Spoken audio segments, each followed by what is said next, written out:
Haleluya, haleluya. Yesu Kristo ashimwe. Dushimiye Imana muri iki gitondo igira neza. Dushimiye Imana itabura uko ibigenza. Dushimiye intwari ku rugamba. Imana ishimwe, Imana ishimwe. Mwene data ndagushuhuje mu izina rya Yesu Kristo. Aho uherereye hose tubanje guhereza Imana icyubahiro. Bakristo b'itorero Elayono Mountain Church mu Rwanda, mumfashe duhereze Imana icyubahiro. Kandi namwe mwese ndabasuhuje mu izina rya Yesu Kristo. Dushimiye Imana izinze ijoro ikazingura amanywa. Dushimiye intwari ku rugamba. Dushimiye Imana yuzuye gukiranuka kwinshi. Dushimiye Imana yera irengera abatibashishije. Dushimiye Imana intwari ku rugamba. Iki gitondo rero nyemerera uzamure mu mutima wawe icyubahiro cy'Imana, utekereza aho wanyuze, utekereza ibyo yakoze, nurangiza uhereza Imana icyubahiro. Muri kumwe na Bishop Leonira, umushumba w'itorero Elayono Mountain Church mu Rwanda. Turacyari muri teme yacu igira iti umunsi umwe w'impinduka. Imana ishimwe. Umunyarwanda yaravuze ngo iminsi iba myinshi igahimwa n'umunsi umwe. Birashoboka ko iminsi yaba myinshi y'umubabaro, birashoboka ko iminsi yaba myinshi y'urucunaguzo, ariko reka nkubwire habaho umunsi w'impinduka. Wowe icyo ugomba gukora ni ugusenga Imana, ni ukwizera Imana, ni ukwakira Yesu Kristo nk'umwami n'umukiza wawe, kuko Yesu kuza ko azaza, kandi ngo byose bishobokera abizera. Iyo wizeye Imana ni ukuri ukandagira mu munsi umwe w'impinduka, Imana igahindura amateka, Imana ikaguhoza amarira. Umunsi umwe w'impinduka ni umunsi rwose Imana inyuranya iminsi n'ibihe. Umunsi umwe w'impinduka ni umunsi wo kuzura amashimwe. Umunsi umwe w'impinduka ni umunsi wo guhura n'igitangaza cyawe yewe. Umunsi umwe w'impinduka ni umunsi wo kwakira umugisha udasanzwe. Nakubwiraga ngo Imana iguhuze, igutereke mu munsi umwe w'impinduka, izina ryawe rihindurirwe amateka. Imana ishimwe. Nyemerera tudatinze turi muri iyo teme yacu twihaye muri iki cyumweru. Twarebye, tumaze kureba ku bantu batandukanye. Twabonye ukuntu Mefibosheti yagize umunsi umwe w'impinduka, nubwo Siba yirirwaga amuvuga nabi ku mwami, ariko byagiye bihinduka akagira umunsi umwe w'impinduka, nawe agahura na Dawidi. Umunsi umwe w'impinduka uhura n'umuntu w'umumaro. Umunsi umwe w'impinduka uhura n'ukurengera, n'ukuvuganira, n'ugutabara, mbese n'umuntu uhagarara mu cyimbo cy'Imana, Imana ikamukoresha akabyemera. Buriya Mefibosheti, Dawidi, iyo yahuraga na Dawidi igihe cyose ubuzima bwe bwarahindukaga. Rero twabonye na Morodekayi n'abayuda b'Ishushani bagize umunsi umwe w'impinduka. Ibyobo byacukuwe ndetse intwaro zo kubarimbura zatunganyijwe, ariko bagize umunsi umwe w'impinduka ngo birahinduka. Imana ishimwe. Turacyakomeje kuba muri iyi teme rero. Nawe nushikame, nukomere, nubwo waba uri mu bibazo, nubwo waba uri mu mibabaro, nubwo waba ubona byaragushobeye, ariko dufite Imana ijya idutereka mu munsi umwe w'impinduka ku buzima bwacu, ibintu bigahinduka. Imana nishimwe. Reka dusome ijambo ry'Imana, igitabo cya Dawidi, Zaburi ibice 12 umurongo wa 6. Dusome mu izina rya Yesu Kristo. Ni ijambo abakristo benshi bararizi. Handitse ngo kubwo kunyagwa k'umunyamubabaro, kubwo gusuhuza umutima k'umukene, nonaha ndahaguruka ni ko Uwiteka avuga. Imana ishimwe. Ndashyira mu mahoro uwo bacurira ingoni. Imana ihabwa icyubahiro.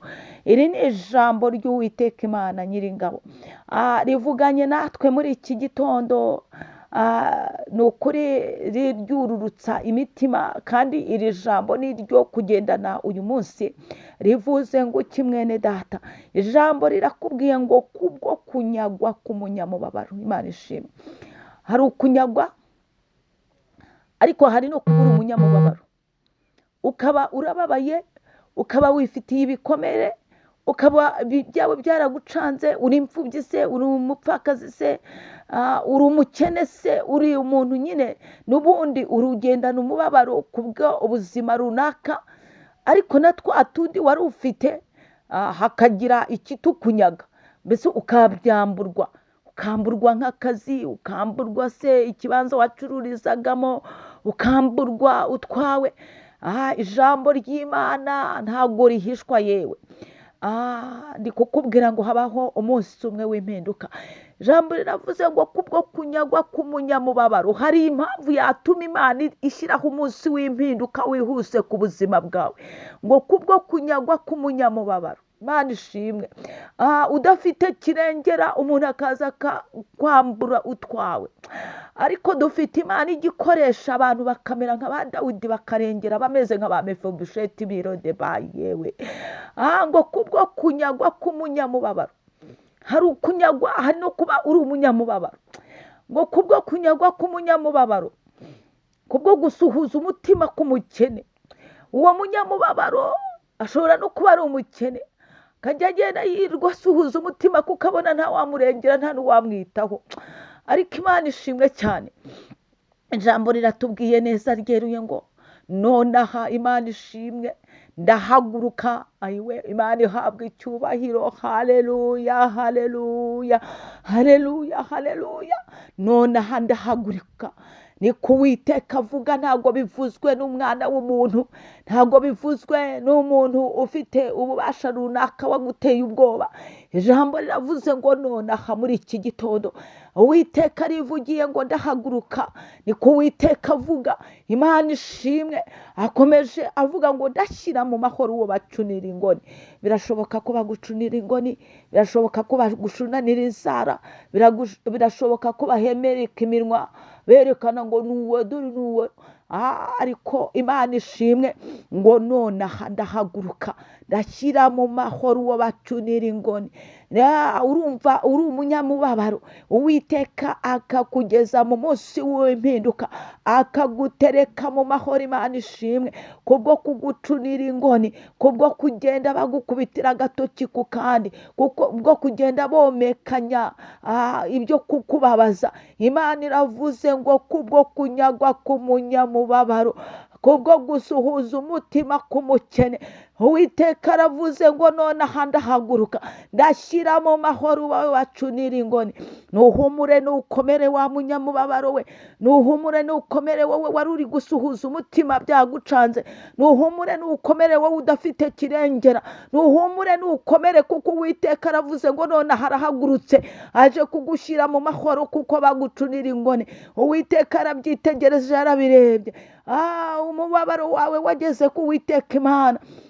Imana ishimwe. Imana ishimwe ko ayivuze ko yihagurukiye. Imana iravuze ngo noneho nonaha ndahaguruka. Imana ihagurukiye kukurengera, Imana ihagurukiye kugutabara, igushyira mu munsi umwe w'impinduka. Ibintu byawe byose bigahinduka, amatwi yabyumva agacura inzereri, amaso yabireba akumirwa, iminwa yavuga nticeceke. Kubwo kunyagwa kwawe kwageze ku Uwiteka n'umubabaro wawe, umutima wawe wagiye usuhuzwa kenshi, ndetse ugera naho urwara igifu, ariko Uwiteka Imana arihagurukiye ngo nonaha ndahaguruka. Nonaha ndahaguruka, ni ku Uwiteka avuze. Nikavuganye nawe, nikavuganye nawe wa munyamubabaro we, nikavuganye nawe wowe byashobeye, nikavuganye nawe wowe mbese wibagiranye, nikavuganye nawe wowe wagiye unyagwa, ariko Uwiteka waravuze ngo ndashyira. Bivuga ngo Uwiteka araguterura, Uwiteka agutereke mu munsi umwe w'impinduka ku buzima bwawe, byose abihindure bishya. Imana ishimwe. Imana ihabwa icyubahiro. Muhahe muronke, mugendane n'Imana. Ndabakunda cyane. Izina ryawe ni ryiza.